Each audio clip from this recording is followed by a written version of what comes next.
Now, first to the important business. Why am I wearing a hat? Because my hair's a mess. It's comparable to Magnus Carlsen when he's deep in thought.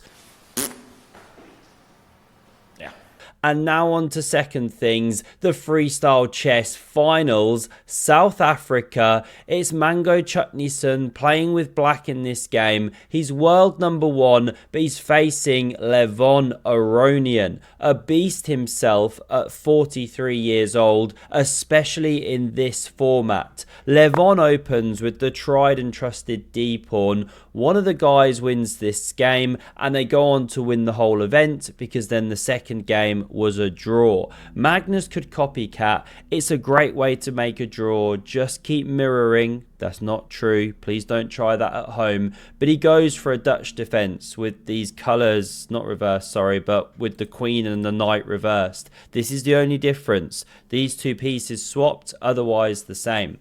F3 here, usually stinky, but goes for the big center. Magnus could go for a kind of stonewall, but he now spends 10 minutes to play pawn e5. I mean, bro's frozen harder than Chil Liren in the World Chess Championships. What's the idea? Well, after Levon takes, you now attack it with the knight, and not only are you threatening to win it back, but there's also these ideas of jumping in and checking. F4, playable, right? But okay, you're pushing another pawn. Is Magnus going to hop? Let's stick with the game. Levon plays knight d to c3, offering Magnus the chance to take the pawn. This didn't happen because then you run into queen e3. And with the knight pinned to the king, queen e6 is best. Knight b5 now becomes a massive problem because you're overloaded. The queen can't step away and cover the square, or you lose the knight. And there's no knight e6 to cover the square because the queen stands there. So you run into some trouble. Therefore, Magnus didn't take. He also didn't hop to threaten this. Then knight a3, different game, white's better. He developed this pony into the center, anticipating this jump, but he is now blocking the natural development. So after this e4 move, takes, knight takes, he now gets the bishop into the game in a different way. Again, we must ask the question, why not takes? Long story short, you're moving the same piece twice in the opening. White gets some initiative with pawn f4. The pieces stream out much faster. Look at all these guys stuck at home. King's a long way off safety. Magnus understandably goes pawn b6. It's the top move when you run this with the Stockness monster. But after the knight develops, bishop b7, Levon can now defend his central pawn, and he's a clean 1-up to the good, and black only has one move here to keep a rough balance over there according to the eval baron. The move is the spawning of the seahorse. No clue how you guessed that. If you did so, Magnus didn't play this. We're in analysis mode, and the idea is that after takes, the queen is precariously placed. So you block, of course, but then bishop b4 is just annoying. You know, castles, you can shatter the structure. Black can castle, get d6 in. In these lines, black can just walk a tightrope to stay okay. Magnus doesn't find this move. He castles. Now, it is nearly Christmas, so the 000 is understandable. He's a very festive guy, but look at the clock times especially. Now about 15 minutes down or something, and bishop e3 preventing this stuff.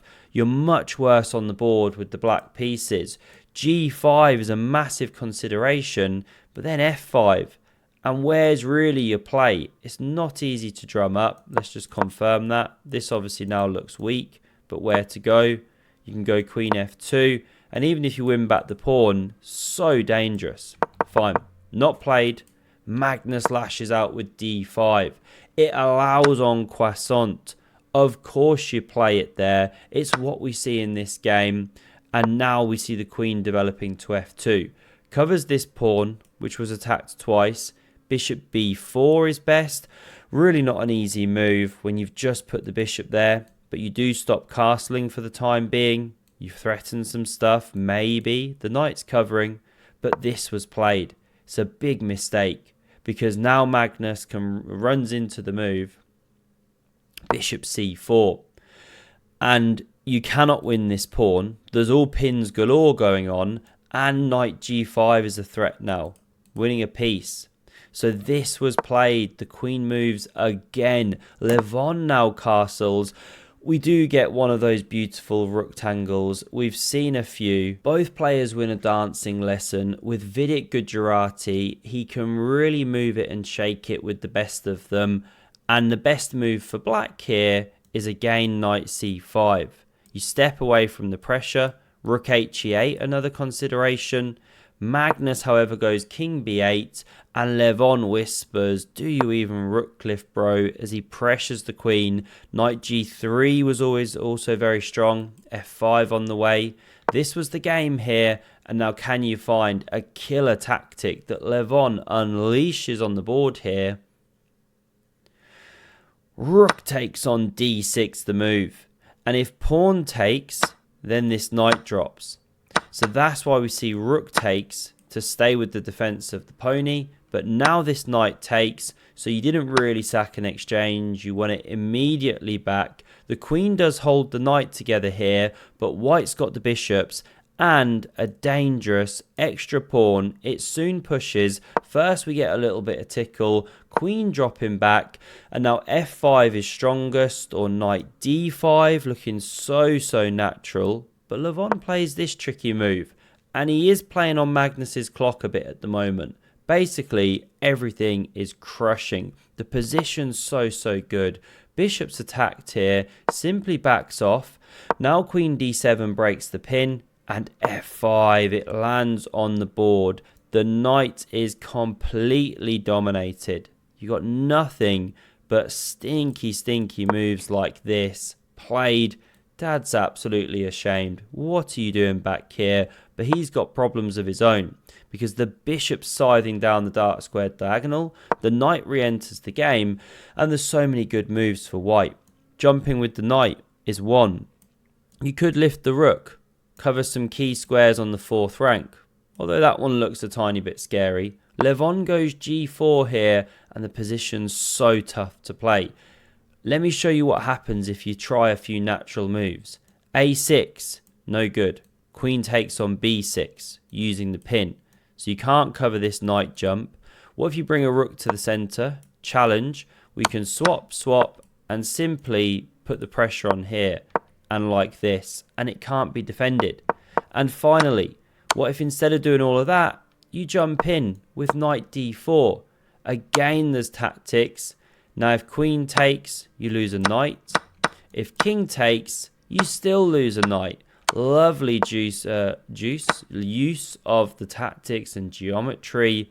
So, all of that considered, Magnus plays the meek pawn h6, and Levon starts turning the screw, prepares to expand. Here's a tricky move from Magnus, but you can just sidestep. No need to take and allow this counterplay. This was the game. Bishop c4 here. The rook finally enters down that d file. But before you can say, at least for Magnus fans, he's won the entire Freestyle Chess Grand Slam tour, even if he's crashed and burned in South Africa, because yes, that's the way it goes here. He tries for the tactics, but the queens now leave the board. Double attack from the rooks. Normally Magnus is loving these positions, but Levon, he's got it worked out. Huge clock advantage, but doesn't even need it. Plays down this tactical line. Rook's now leaving the board. Left in a double minor piece endgame. The knight's got to give ground. Don't run into this juicy fork. Levon spots it. He is the 4th highest rated player of all time. Who's the highest? Magnus, of course. 2nd, Kasparov. 3rd, Caruana. Then it goes to Levon Aronian. Yes, we must acknowledge rating inflation. Fischer's rating was absolutely unreal for his time. Check out 2700chess.com if you never did. Some cool stats on there. But fine, regardless of that, Levon is an absolute beast. He's showing it here. He's been absolutely thriving in this format. In chess in general, he's playing some very good stuff. He's picking up wins. He's kicking. He's going strong. He's alive. And I completely missed the end of the game, which was here. This is where resigns happened from Magnus. This was just a sample line, sorry. What if the king steps in? This is what happens when I ramble. My wife hates it. This would be a sample of how you lose. Stepping in, pawns running. Bishop's too strong, especially with pawns on both sides of the board. This the final position. Levon wins, draws the second. He wins the entire thing in South Africa. $200,000 payday, not bad. Hope you enjoyed this game and this tournament. I don't love the freestyle chess, I'll be honest, but it is kind of entertaining and interesting, and I know some of you guys really enjoy it. I am looking forward to some normal chess though, must admit. Thanks a lot. Have a look at the video on screen for some more epic chess, and I hope to see you soon. Cheers.